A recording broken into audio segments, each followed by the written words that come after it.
ధనవంతులు అయ్యే ముందు ఎలాంటి సంకేతాలు కనిపిస్తాయో తెలుసా? మామూలుగా ప్రతి ఒక్కరూ ధనవంతులు కావాలని, అప్పులు, ఆర్థిక సమస్యలు వంటివి ఉండకూడదని కోరుకుంటూ ఉంటారు. ఇందుకోసం ఎన్నెన్నో పూజలు, పరిహారాలు కూడా పాటిస్తూ ఉంటారు. అయితే ధనవంతులు అవుతాము అన్న విషయం ఎలా తెలుస్తుంది? అదృష్టం కలిసి వస్తుంది అన్న విషయం ఎలా తెలుసుకోవాలి అన్న సందేహాలు చాలా మందికి వస్తుంటాయి. ఇలాంటప్పుడు కొన్ని రకాల సంకేతాలు ముందుగానే కనిపిస్తాయని పండితులు చెబుతున్నారు.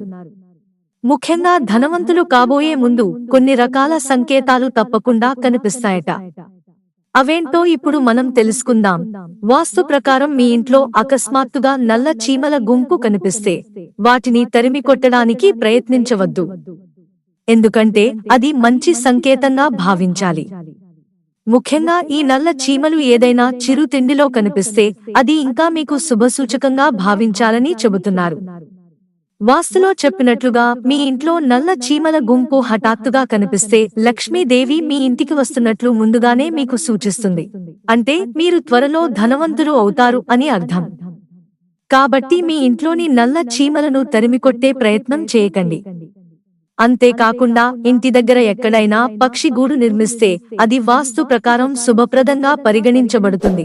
ఇంట్లో ఏదైనా చిన్న పక్షి, పిచ్చుక, పావురం గూడు కట్టుకుంటే డబ్బు త్వరలో వస్తుందని అర్థం అంటున్నారు. ఇంటి ముందు పిచ్చుకలు గూడు కడితే ఇంటి కడపోతుందని చాలా మంది పోరపాటు పడుతుంటారు.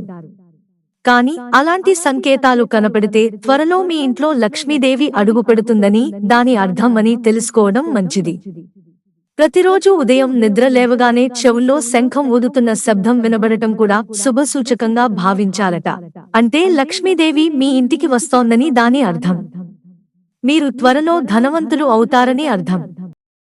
ఇలాంటి సంకేతాలు వచ్చిన తరువాత మీరు ఇంట్లో పూజలు చేస్తే మీకు ఇంకా మేలు జరుగుతుందట. అయితే ఇలాంటి సంకేతాలు వచ్చిన తరువాత మీరు ఇంటిలోని నల్ల చీమలను బయటకు విసిరేయడం, ఇంటి ముందు పక్షుల గూడులు తొలగించడం లాంటి పనులు పొరపాటున కూడా చేయకండి. ఎందుకంటే మీ ఇంటిని వెతుక్కుంటూ వచ్చిన లక్ష్మీదేవిని మీరే బయటకు పంపించినట్లు అవుతుందని పండితులు చెబుతున్నారు. మిత్రులారా, ఛానల్ సబ్స్క్రైబ్ చేసుకోవడం మర్చిపోకండి. ధన్యవాదాలు.